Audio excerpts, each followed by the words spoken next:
I moved the seniors up front because y'all are getting ready to do this in just a few months. Are you ready? No. No. Thank God. Were y'all ready when you were sitting here? Absolutely not. Okay, that's why I moved you up front. So I want the panel to introduce themselves. Some of them you know, some of them you don't know. I've been teasing Gladys. She's obviously from way back in the day. Way back in the day. But she has a story I want to share with you because I think it's applicable to some of you. So Sean, let's start with you. Tell us where you're at school, what you're majoring in, and what you plan on doing. Okay, so I'm Sean. I am a marketing major at Stephen F. Austin State University, and I plan on doing something in the sports business field, maybe working with the Texans, Astros, something like that in the future.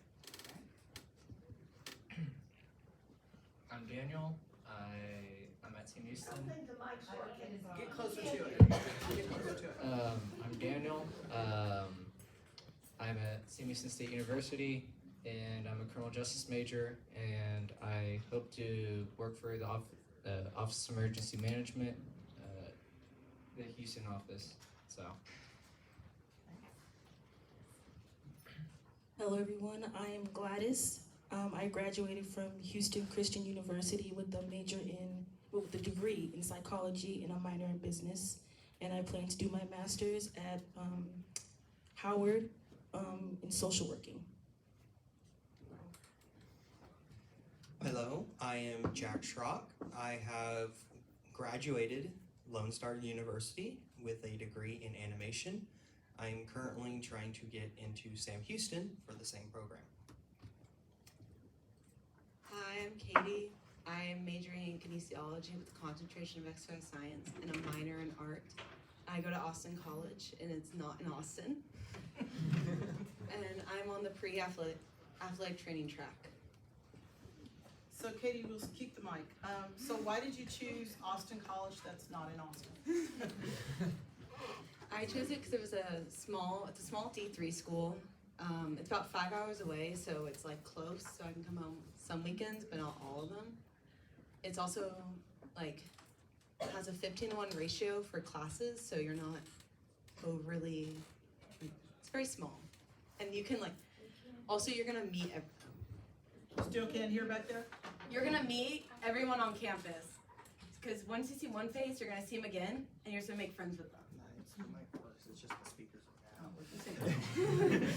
So not very unlike Briarwood, small community, you felt like that worked for you? Yep. Okay. Jack, why'd you choose Lone Star? So this is a bit of a long one. There were 3 reasons. It was the main one was because I came to Briarwood in the 3rd grade. I had never left since then.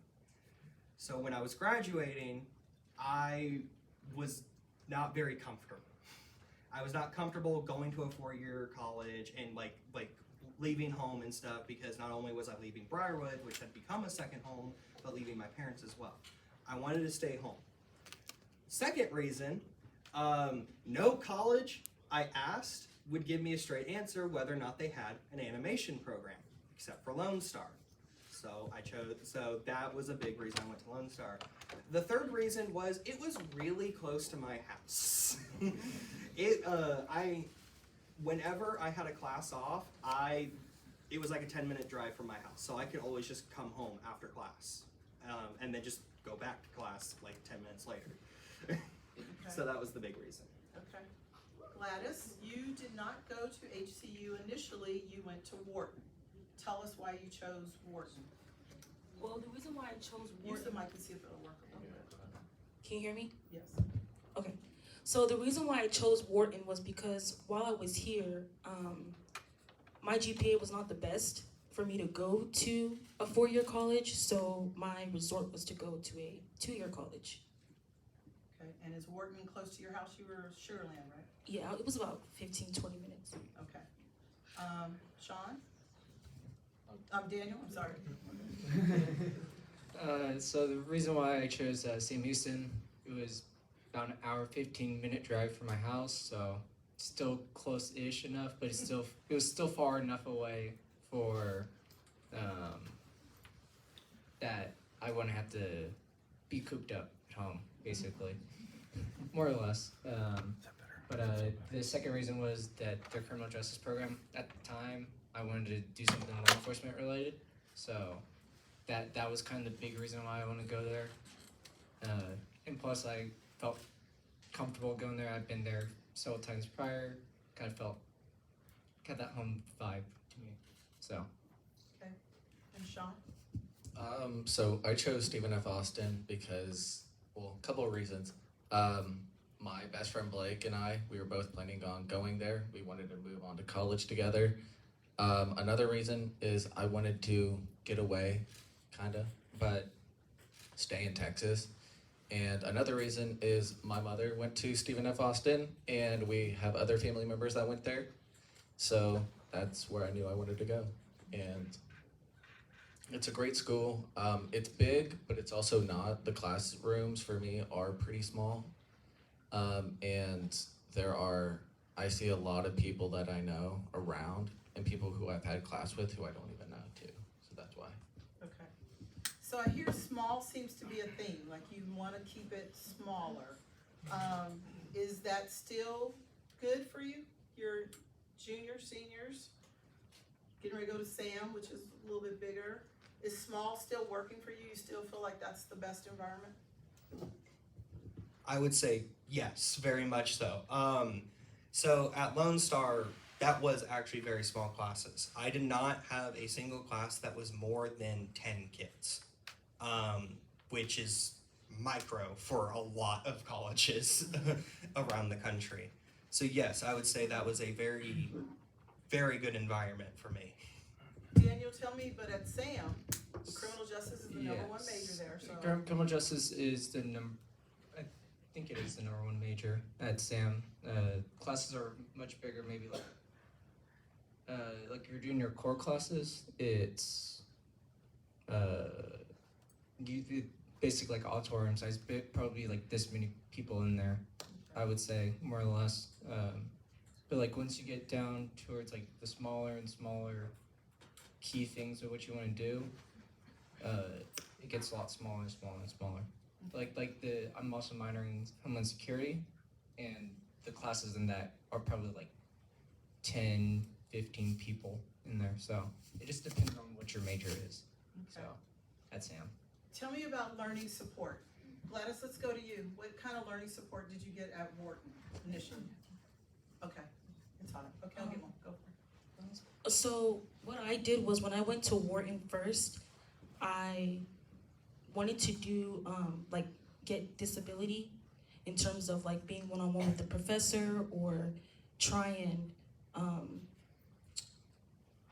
get extra time on exams, but I wasn't able to get that on time. So my first year I was struggling a lot to try and catch up with the professors, because in terms of classes, it varied. So one class would have maybe 5 or 6 students to a teacher, and then there's one class I took which was a government class, and I had 45 students and one professor. So it became a bit of a struggle for me. And so did you end up dropping that class, getting a different class? What did you do? I ended up staying, and I got a C in that class, so I had to take it again, but it was a bit of a struggle the first semester. Tell us why you took it again, because C's get degrees. Why it passes? Why did you do it again? Well, because I felt like I could do better, and the second time I took it, I had 7 or 8 students to a teacher. So it was a lot easier for me to communicate with my professors and stuff. Okay, thank you. Jack, Lone Star. So Lone Star, if you're able to provide your documentation, which you're going to Briarwood, you should be able to do that.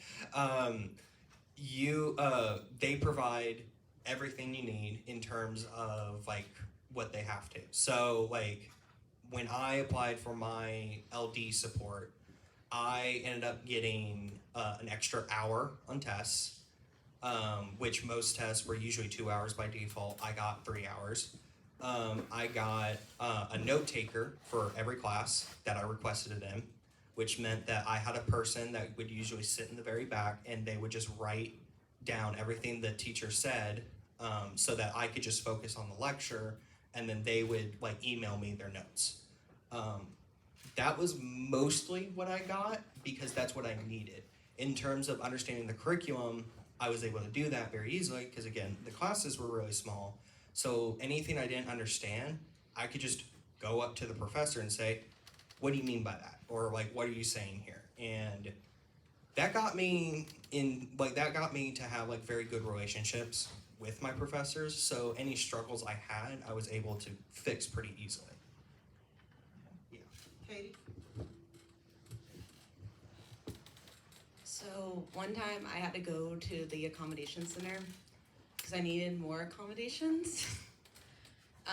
And the person who ran it, they told me they could add them because I got note sharing and recording my lectures, which was very helpful because the professors go fast as much as because you can go up to talk to them later about it, but you're gonna miss parts because everyone misses it. It's not just you. So having that like playback on it was very nice. But anything you needed, they will help you with it. They want to help you. They don't have jobs without us. They don't. So. To kind of add to that point, any professor that doesn't help you is not a good professor. Daniel, what kind of learning support are you getting at SAM? At SAM, I'm getting extra time for tests and stuff like that, which is honestly it reduces the stress of worrying about finishing on time and actually focus down on the test. That's the big one that I have there. Is extra time and a half? Is it unlimited time? I'm hearing all sorts of I things. believe it's double time. Double time. So, which depending on certain classes and stuff like that, like some classes that I've had during finals, they just add it on there. Like every student gets it basically at times, just to make it easier for the teacher. But there are, yeah, Okay. more or less. Okay. It just depends on Depends on the teacher? yeah. Okay. Sean? So for me, I get time and a half on my test, and that includes, well, some exams and online tests and stuff like that. There is no time limit, so it just depends on the class. But for almost every quiz or test, I do get time and a half on those things, and it's really helpful. Did all of you have to take college algebra? Yes. Did any of you get tutoring? Yes. Is tutoring included if you're a student with learning differences, or did you pay for tutoring outside of school? How did tutoring work? So for my class or for my school, we have this thing called the ARC, and it's pretty much a free tutoring service to all students. You can walk up to their center, it's in our library, and you just go up, say, hey, I need to go to the chemistry table, I need to go to the accounting table, and if there's someone, like a student working there, because students work there, they can go up there and they can help you with whatever. Maybe it's homework, maybe it's a practice exam, or if you're just struggling with something, the student working at the ARC usually works with the professor and usually sits in the class and is someone who's taken that class before with that professor. Sometimes it's not, but for the most times it is.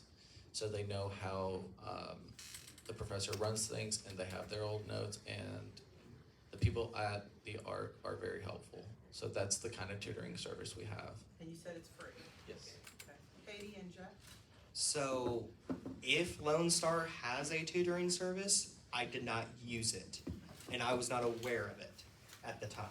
So I paid for a tutor, and I needed it so badly that by the end of that semester, the tutoring service called me and my family and basically said, yeah, so like those extra like 8 like visits that you thought you were going to use, yeah, you're like 2 visits past that. Like, And that was for math classes.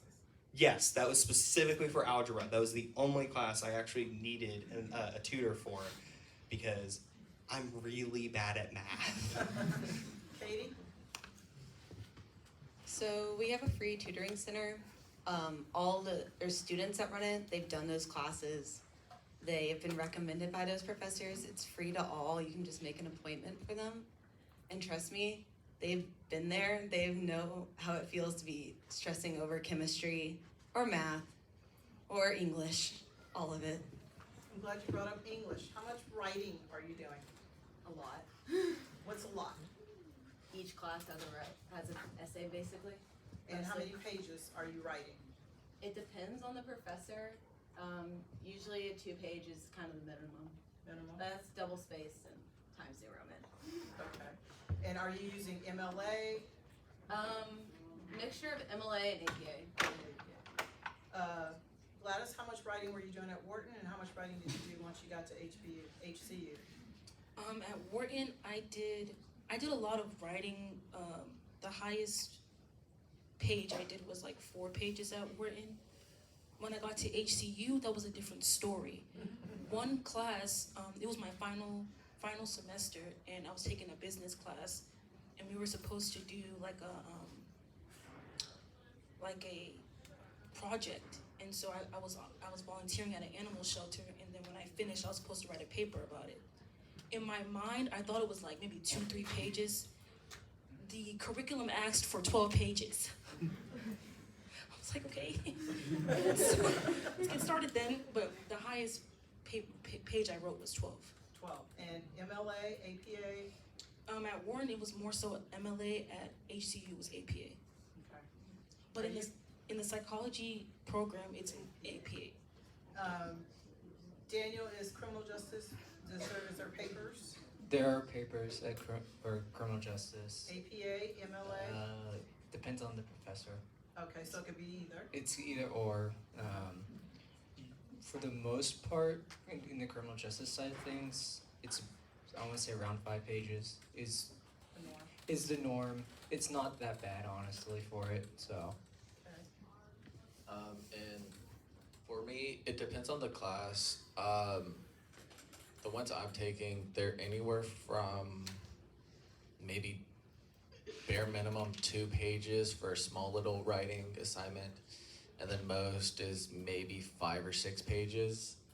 But it depends on the class, and it's usually MLA, I believe. I might have had to write 1 APA class or paper, but that's mostly MLA. Okay. Made me think of something when you said that. What are you guys using? I know many schools now have Blackboard or Blackboard. Many schools have Canva.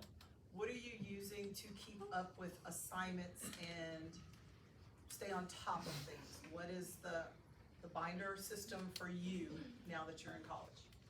Yeah, so for me, my school, we use something called Brightspace. It's like a Blackboard where it has all your classes online. And usually what I do is at the start of the week, I see what I guess homework the teacher provides for the week, and then I'll go back to my place and I'll write it down on my whiteboard, write out every single assignment I have for the week, and that's pretty much my way of writing stuff down, like in an assignment book or as in a planner or something like that. So does the system they use tell you that it's due on a particular day? Does it give you reminders? Yes, it gives us both. It'll give you a reminder. There's usually a calendar and some other, not every teacher uses this Brightspace. Sometimes they'll use something like Pearson or another one of the other homework, classroom apps or websites, and they'll have a calendar and they'll have due dates assigned for that. So it depends on the class. Daniel? Sam uses Blackboard. Sam uses Blackboard, and it's kind of similar to Sean's. I mostly just utilize like the calendar that they have because it shows each class what's due. I kind of just go through the classes, what's due that given week, type things. That's why my way of doing it. I tried using like a planner book, wasn't really. Working for you. It really didn't work too well. Are you using any phone apps, either of you? No. Gladys, what did HCU have? Well, both at Warren and at HCU, they both use Blackboard. But with Warren, it was a little bit difficult because it was like no assignment was due every day. It was like due like any random time. But at HCU, I was taking 8-week courses. So the 8-week courses, discussions were due Wednesday night, and then the entire assignment was due Sunday night, Wednesday at what time? 11:59. Yep. Always the one. That's the one. 11:59. Jack, what does Lone Star use? So Lone Star has its own program, and it's weird. It does not work the way you think it would work, but it does the same thing. So it was entirely dependent on the professor, on like assignments that were put out. Like, cause I had some professors that loved using it. Basically, you could take the entire class digitally and never show up for lectures, and you know what's happening. And I had other professors that would just have the syllabus, and that's it. So what my strategy was, because the syllabus has everything that they're required to put everything that they're going to make you do in that class. So you have to dig through it. But what I would do is I would go through the syllabus and I would mark down all of the most important stuff in like my calendar. At least I started doing that my last semester there. And and then when I would go to class, I would basically pay attention to due dates on actual homework assignments, which they were almost always due Sunday night at 11:59. It was, and so it's like I'd get the assignment Monday, and then I would have the entire week to get it done. Yeah, that was essentially what I would do. And you're not using a phone app of any sort? The phone calendar, that's it. Calendar. Oh, I would set reminders, that's about it. Like, hey, do your homework, basically. Okay. Katie? So Austin College uses Moodle. It's fun. But for me, I have a kind of like whiteboard calendar for the month. So every time I go to my syllabus for that month, and I write down all my due dates for that. And then I also put them into Google Calendar, because you can actually change the colors on it and make it pretty. So I do all that, and then I set reminders about a day in advance. No, not all professors' assignments are due at 11:59 on Sunday. I had a professor that had assignments due at 9 a.m. Thursday. I had one like that. So not all of them know that standard. Of the 11. What are y'all doing for fun? Usually hang out with my friends, play video games, that sort of stuff. A lot of students think that if they go to a junior college, they won't meet people, they won't hang out, because it's a commuter school, right? No one's living on campus for the most part. So are you meeting people? So it's one of those things where you get what you give type of thing. If you were pursuing a major like I did, a lot of people go to Lone Star just to like do the core classes and then transfer to another school. I went for a full degree, okay? And so what that meant was I had like classes that I was specifically taking that was outside the core curriculum. And literally every single time I took one of those classes, I had at least 2 to 3 people I have seen in other classes. And by the time I had graduated, my last class that was required for my degree was Animation 3. Every single person in there we had in other classes, and the professor we've all had. We were all best friends by that point. We would spend like a good 40 minutes of class just talking, like the professor would join in and just talk and hang out.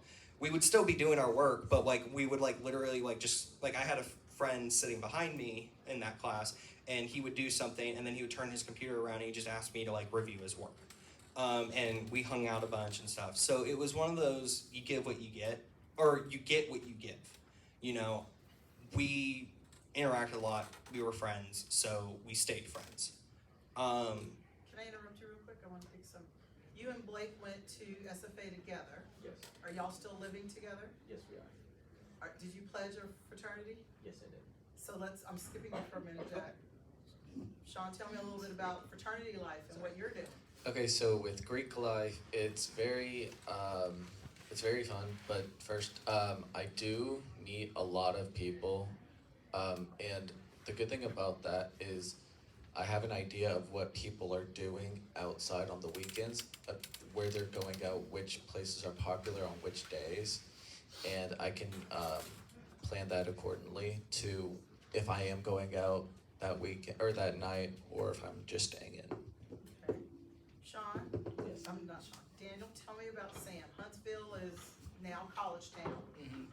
What are you doing for fun? For the most part, I mean, I don't really I haven't done the same things that Sean's done. I feel like that's an understatement. But I typically, there's a nice golf course there that I'll occasionally go to, so if you're into that. But for the most part, I'm just like staying in an apartment. I'm with my roommate James, who also went here, and we're kind of just hanging out. Sometimes we'll go home on the weekend, so I'm just there myself. So How many Briarwood people do you see at Sam? Because I know we hung out with Carson and Carson.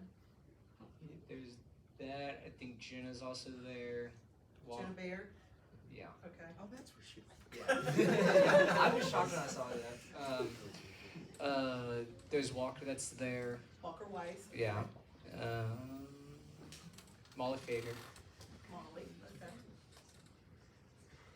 So quite a few Sam, There's- quite a few Briarwood. There's quite a few Briarwood people there. So like, but I won't like see even some that didn't even graduate from there are there. So I mean, I'll see them on occasion, hang out, see what's new with them, stuff like that. But yeah. Okay. Katie, what are you doing for fun? Are you playing any sports? I volunteer as an athletic trainer to get that observation, but you meet a lot of athletes through that because all of them hang out in the training room. There's never a dull moment in there. I'm also part of a service frat, Alpha Phi Omega, so there's a lot of people on campus who are a part of that. You also get to volunteer and do service. I'm also a tour guide on campus, so you meet a lot of prospective students, but you also get really close with your coworkers because some prospective students are interesting and some parents are interesting. So, yeah. Gladys at HCU, what did you do for fun? I really didn't do anything actually. I just went in and came out. But like, cause I did, it was a hybrid course, so some online, some on campus. And the ones on campus, I would usually make like a group me. So if like we're not understanding something, we can all, be together and try and figure it out. And like as I was going, I started noticing like some of the same students in the courses that I was doing, and I became friends with them and stuff like that. Okay. I want to open it up to you all. Go. Okay, this is important for me because I like dieting and going to the gym. How do you guys eat healthy and stay healthy? And how do you manage your time with that? When I'm stressed, I eat. So I'll just be like just going, because I'm just under a lot of pressure. But yeah, I tried to like psych myself out by like maybe doing other activities and try and get my mind off like the stressor, because stressing won't really do anything for you except for make you more anxious. Whereas if you're able to like think of other alternatives, maybe walking or whatever, it may help. But Does HCU have a fitness center? yeah, they have a fitness center. I never went in there though. I know SFA and SAM both have fitness centers. Are y'all using those? At Sam, I might have been in there a couple times, but I don't really go there that often. My apartment that I'm on has its own gym, so there's that bit. So And you're walking a lot of hills at SAM. oh yeah, so you're there's a getting lot some- of hills. Amundsen is built on a hill, so there's some hills that are better than others, but you're basically on a hill. So What do you? So we do have a rec center at my school. I have been in there a few times, but a lot of the exercise I do get is walking around from class to class. But also with my fraternity, we do intramural sports, so like flag football, soccer, softball, and that stuff. So I do some of that. That's how I stay in shape. Okay. Katie, what are you doing? I've been to the rec center a lot. But I also have friends in there, so I go and visit them and work out. I'm also part of an intramural team, so volleyball season, I'm the team captain of that. All right. But you're paying for that, so use it. Even if you're walking a lot, just even go in there like once. Just get your money's worth. Okay. What other questions? I have a question for Sean. So how do you manage your time between your fraternity and classes? That's a great question. So for me, Did y'all hear the question? How do you manage your time between fraternity and everything else, your classes? so for me, I take 12 hours a week for my class, or 12 hours is my credit hours. So that's 4 classes, and that's usually 2 classes a day, Monday through Thursday. So I get out of class around maybe 1 or so. So I have a lot of free time, so I can hang out with my fraternity brothers, and managing between the two. Since I have so much free time, I have a lot of space in between if I have to get schoolwork done. So I'll get that done usually, and then I can hang out with my friends and stuff like that. Eli? So I know that there's usually jobs on campus. What are those jobs usually, and how much do they usually pay, if they do pay? Usually, so pay-wise, I'm not sure. I'm pretty sure it's usually just minimum wage. So like $8 an hour to 15. It really depends. And it's almost always like the ones I've witnessed are like the teacher's aide. Basically, you're someone who is pretty close to graduating. If in Lone Star's case, or in a 4-year college, you're usually there for your master's. And you're just in the class that you've taken before, and you're just kind of helping the professor with like grading papers, that sort of stuff. That's what I've witnessed. I don't know about you guys.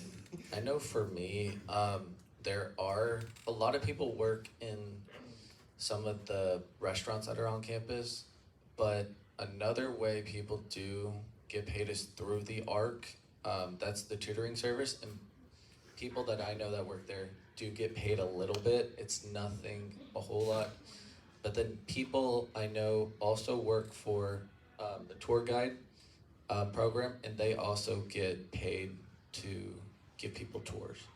And I actually worked at the bookstore when I was in undergrad, and it went as a work study, so it paid towards my tuition. So I never really got paid. It went directly to that. And I know work study is still available right now. So there's a mixture of work study. You can be an athletic trainer, you can work in the gym, you can work in IT doing calls. There's also, and you get paid $7.25 because I hear about it all the time from my friends.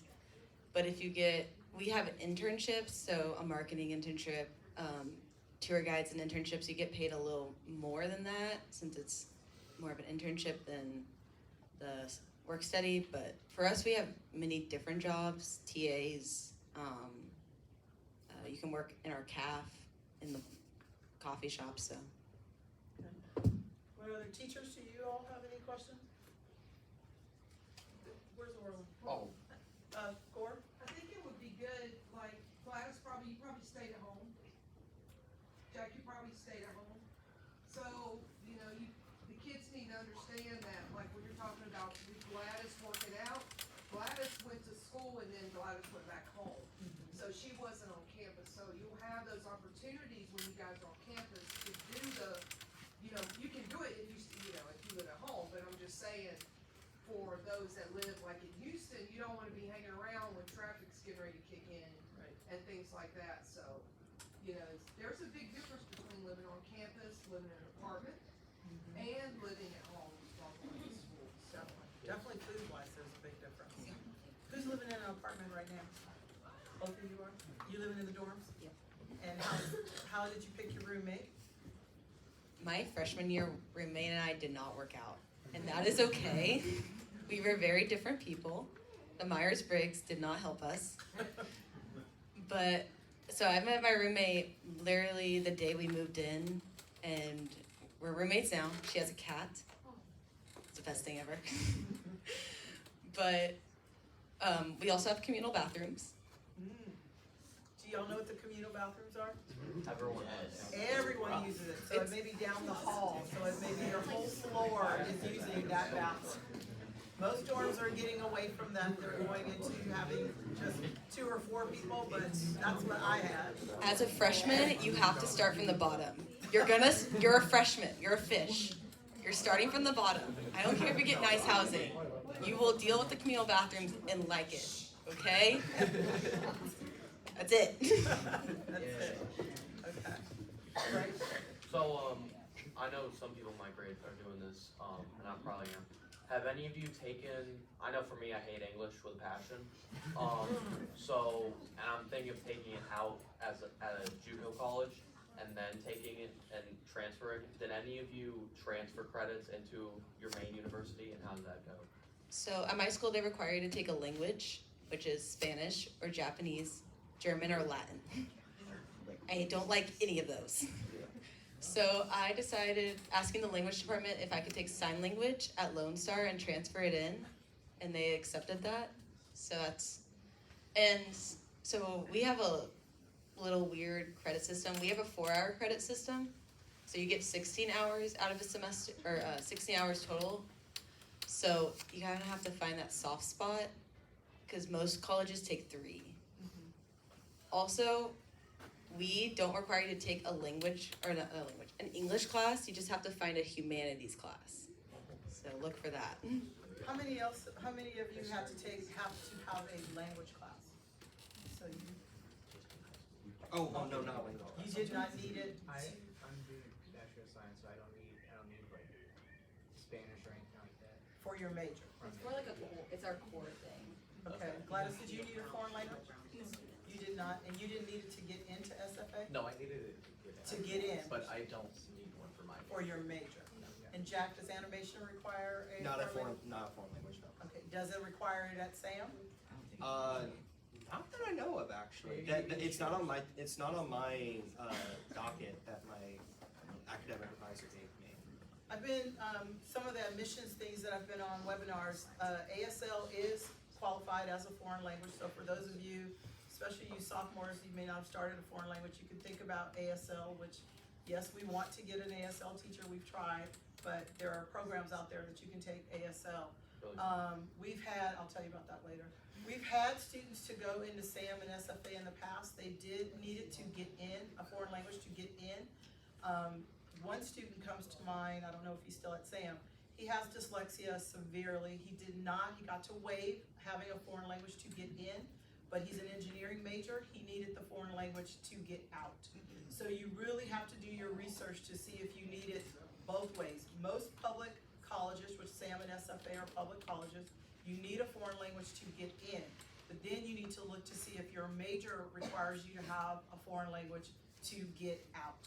So ASL counts. It may not count for engineering, but for most schools, it does count for a foreign language. So there are some programs I can help you with if you don't want to take Spanish. But you live in Houston, I'm just saying, Spanish is going to come up at some point. 2 points. Starting with the ASL, warning, if you take an ASL class, I've had a friend who's taken 3 courses, and every single course, the teacher itself was deaf. Meaning that the only way she was able to communicate with them was through like emails and stuff. She could not talk to that professor at all. So talk about learning the hard way. That's my warning. That's the disclaimer I'm going to give. That is almost exactly what you're going to go through if you take ASL eventually. the other thing is regarding like hating English and stuff. Completely justified. Man, I don't like to read either, so I get it. That is what college calls like core classes. So math, science, English, and yada yada yada. Those are like classes that just about any college requires. If you are specifically wanting to go into Sam Houston, but you don't want to take the core classes there, you could do what I'm doing and go to like Lone Star. A lot of people do that. And basically you just are there, you take your core classes, and that directly feeds into Sam. And you're not wasting your money at Lone Star or at Sam Houston, because Lone Star's a lot cheaper, yada yada yada. You get the drill. And from what I understand, if you are transferring, you don't need a foreign language to get into SAM. That is why I'm going to SAM. I have not taken a foreign language. I have gotten into the college. I'm just waiting for the animation program. So that, like, if you are transferring, there's different rules. So keep in mind of the college you act like you want to end up at before you decide to transfer, because there are different rules for transferring. I just got 2 texts for a question. One of them is, how much study are you doing reading-wise? Like, how many pages do you think you read a day or a week versus how much homework are you doing? A lot of our students don't recognize the difference between studying and homework. So can one of you address that? Well, for me, with that question, time management is very important. If your time isn't managed well, time will continue going, and what you have to do will continue to sit there until you actually do it. For me, at HCU, it was an 8-week course, and actually the math that I took was a 5-week course. So it was going by extremely fast. So for me, I would wake up around like 6 a.m. or even 5 a.m. just to like start reading ahead, because I knew that the discussion that I had to do or the exam I had to take, which was due on Sundays, were gonna go towards the reading. And so I had to read it a couple of times actually. And I also wrote down notes as well, because sometimes I can read and just completely forget what I read. Like I can read the whole page and just forget everything. So time management is extremely important, and also utilizing your resources to get to where you need to go is important as well. Okay. Daniel, Sean? I'd definitely say there's at least in like the criminal justice side of things, there was a lot more reading than was like homework sense of the way. Your core classes, obviously, there's more homework with it versus like reading, I would say. But like, I will utilize I recommend using Vital Source for all your reading, book-wise, stuff like that. Tell us what that is. It's basically like you get your textbooks and reading material from there. You have to pay for it, but it has like PDF form? it's kind of like, I guess, but it reads it out for you. So like, to get audio versions, Okay. which for me, I love, because I could just sit down and not just having the book in front of me, just having to read all of it. It's a pain. So, but I definitely would say there's a lot more reading the book, making sure, because they'll have like certain questions on the side of it through it, so kind of make sure that you're engaged and stuff. So, A lot more reading. it's a lot more reading. Majority of professors will have PowerPoints. Can you get copies of those ahead of time? So you Yes, can read and study? they majority of professors will put them on on their blackboard, whatever it may be, so that you can print them off. You can review them. They'll review them in class as well. So, yeah. The other question I have is, what is it like to go to summer school? Have any of you taken a summer school class, and how fast is it? It's very fast. I've taken a couple of summer classes, and they are maybe 6 to 8 weeks, and they are extremely helpful with getting more credit hours. Okay. I have some juniors that are interested in going to HCC. Ray, I know you took a class. You're squeezing an 18-week class into about 5 weeks. Yeah. And so you're going to class every day for 4-5 hours a day. So just think of putting a whole semester into 5 or 6 weeks. So It's really quick. to add on to that point, be mindful of the class that you want to do that to. I tried to do that with history. Don't do that. Because I legitimately had an assignment where I had to read 5 chapters, which that was a total of 600 pages in 24 hours. Because one day in summer school is 1 week in class. So one day is 1 week. So that's not unreasonable for 1 week, but you're doing it in 1 day if you go to summer school. Yeah.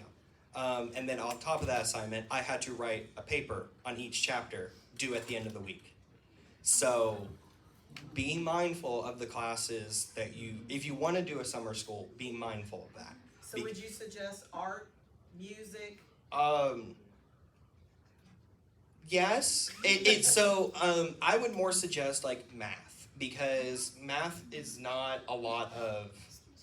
Can y'all see Gladys's facial expression? And this was just the experience I had. Because like I'm really bad at math, but math like I can do math quicker than I can do like reading assignments. You know, so it's summer schools or summer classes are lightning fast. If you are someone that does not do well on tests, do well on reading assignments, yada yada yada, I would almost suggest don't do summer classes, because they are lightning fast. It is a freight train, and you're not stopping that train. And it will not slow down for you. Daniel, you went to summer school? I've done summer school classes. They are generally the 5-week courses, 5-week stuff. I've done a couple times done like two of them, but they're really like, I recommend if you're doing them, make sure the classes are on the easier side of things. You don't want to, something that you're not going to overly stress on for it. But a lot of the Homeland Security stuff, because I minor in that, it are the 5-week courses. So you want to be mindful of what they are, stuff like that. Don't overstress yourself. So I actually took three summer classes. I took 2 at Wharton and 1 at HCU. So probably one of like the worst decisions of my life, but I did it because I had a goal and I knew I had to do it. And there were people around me that were saying, why don't you just drop one and take it in July? But I was like, no, either way, I'm still gonna have to do it. So let me just do it now and then get it over with. And I had some sleepless nights, but I mean, it was all worth it in the end. Okay. Any other questions? I have one. Oh, Katie, you had something to say first before Patty?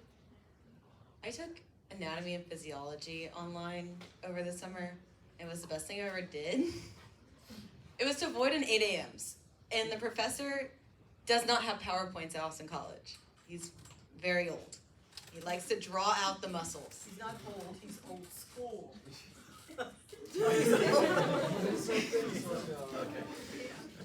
He's not old school. He uses his iPad, and he likes to use his iPad. So, I recommend if you want to get that out of the way, but do it and have your summer to yourself, because you're going to be drained from college. Sometimes not fun. Also, avoid 8 a.m.s. They're not fun either. Just because you come to this school at 7:30 a.m. does not mean you want to do it at college. Patty, say it louder. So how do you find your place in college? Her question was, how do you find your place in college. What do you mean by that? What do you mean by that? Like friend groups, class, like balancing classes time. Friend groups, balancing time between classes and hanging out and homework and studying. So your college is gonna have events? Like there'll be like an organization that does events, like we have, ours is CAB, which is like the exec board for that. And we have like pizza making night and things like that. So you're gonna meet people through that. Also, you're gonna meet people in your classes. As a Kines major, I've met very many people because they've all been Kines majors. You meet pre-meds, meet them all. And also during orientation, they're gonna force you to be together the whole time. The whole time you're together with your whole class. So you're gonna meet a bunch of people then. And so go to events. Trust me, everyone else is scared, especially going to a new school. No one knows what's going on, and you have a whole new workload on you. So, and join clubs. If you don't like the clubs, make your own club. But you can do it. Very easy. I just interviewed Katie Whaley, who's graduating from Lynn, and she wanted to play tennis. She loves playing tennis here at Briarwood. Lynn did not have a tennis team, and so she started it.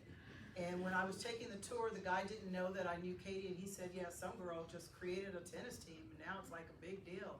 And I said, oh, what's her name? And he said, Katie something. And so I knew it was Katie because she had already told me that. But so yes, I agree. If you don't have something, you want to create it. If you want to do a pickleball team, create one if they don't have one. Whatever it is to get you to feel like you're a part of something. Also, if you know what you want to do, because I've made a lot of friends through athletic training, do that.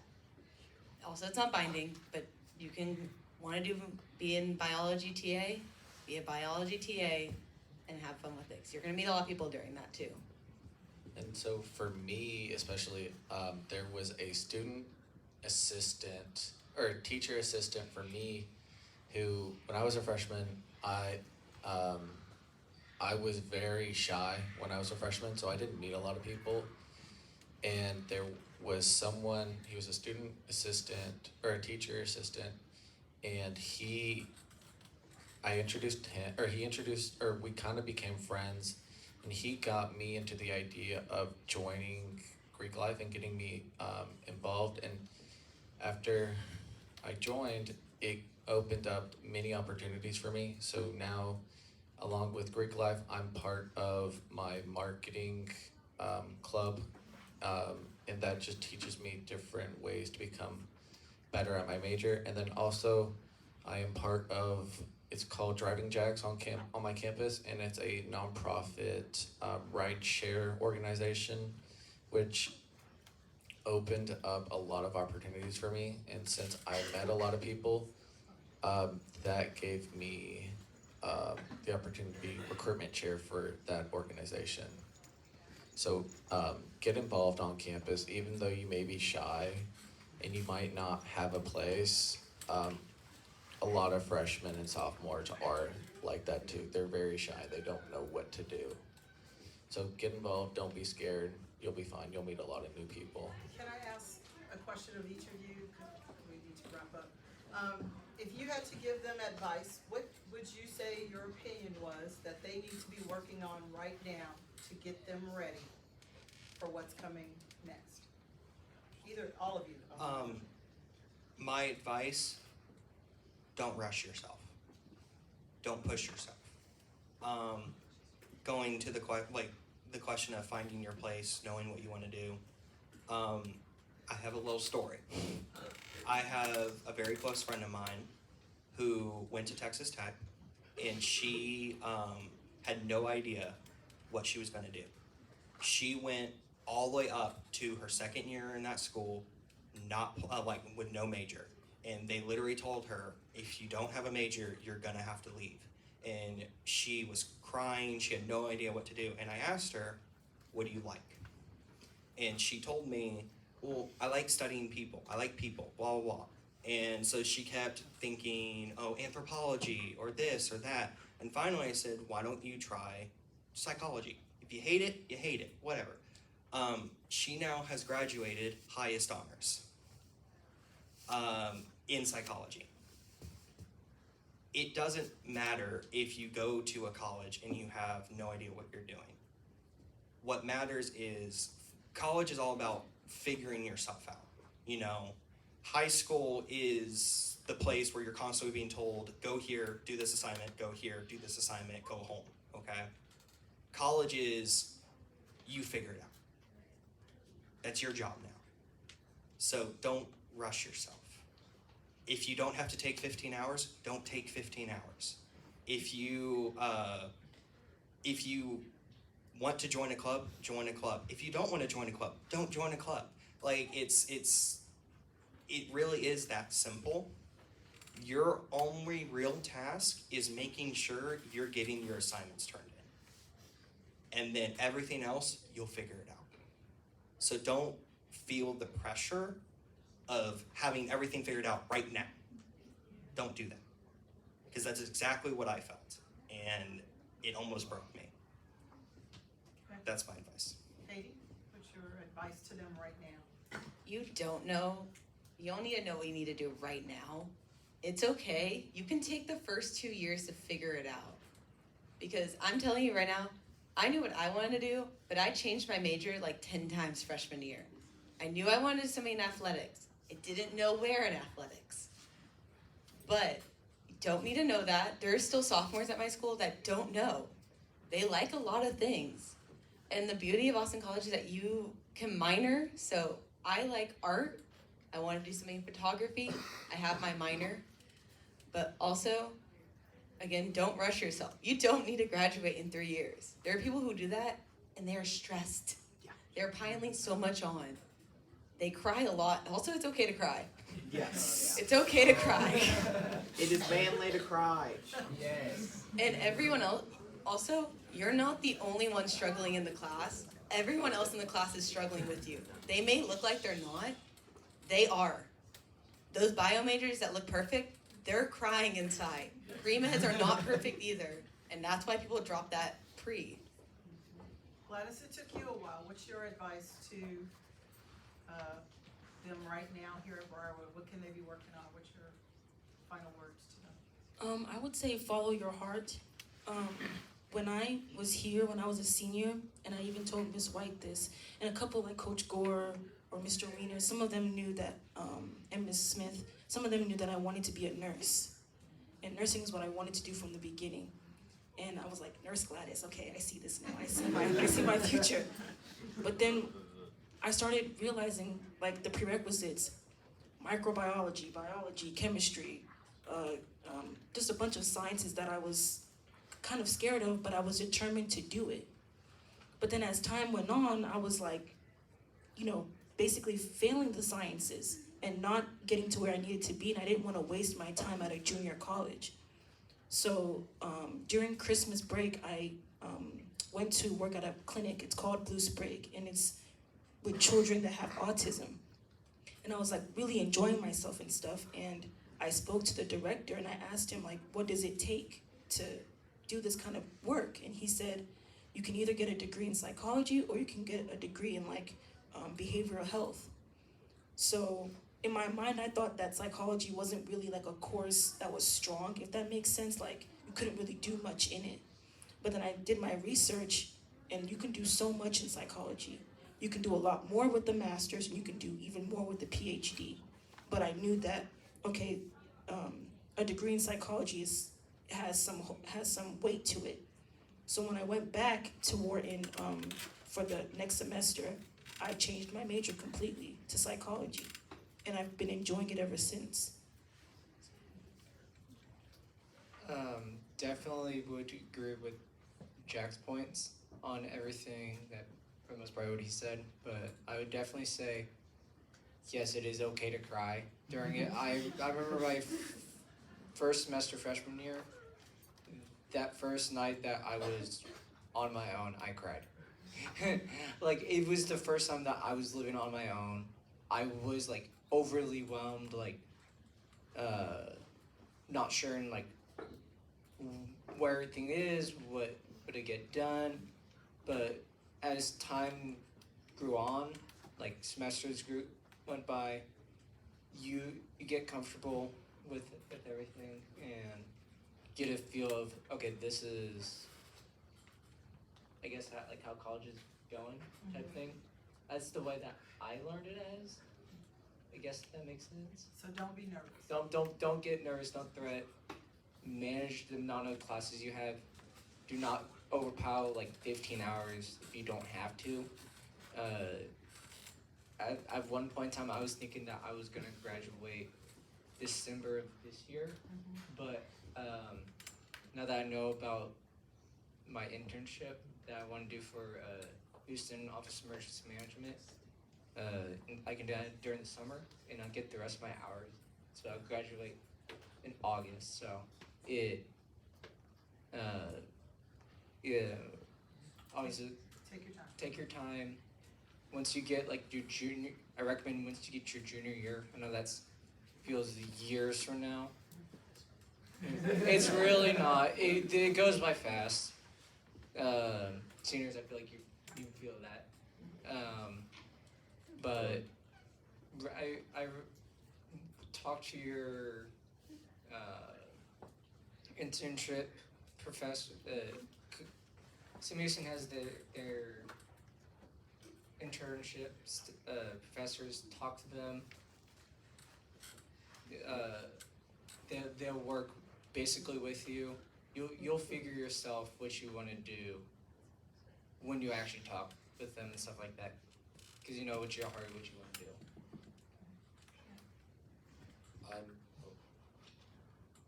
Okay, so advice I would give to y'all is a lot of freshmen going into college, they are going to be nervous, they are going to be unsure, they're going to be very shy.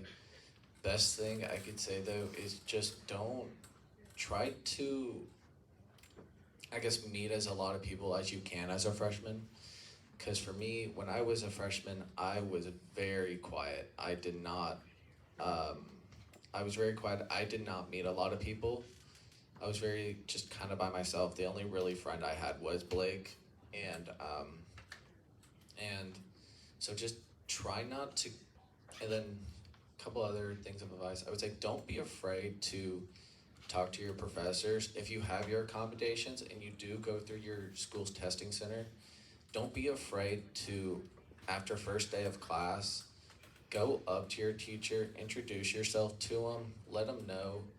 I know for me, I always also try to sit in the first 3 rows of the class. Even if you're not really engaged in class or you're talking with your professors or answering stuff, they will see that you are in the front row, and if you are taking notes and stuff like that, even though that you might be struggling, there are many teachers. Well, this semester I've taken a teacher, the next semester I'm taking that same teacher because I really liked him, he was really engaging. So that's something I can say.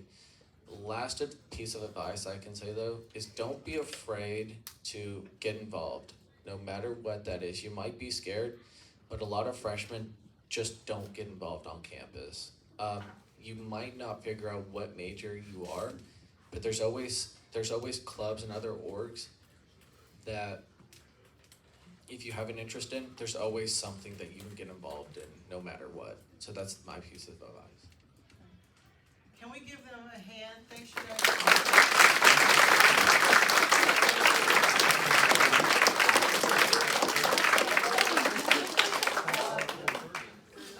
I will dismiss, the bell rings, I think, in about 10-15 minutes. So sophomores, you are dismissed.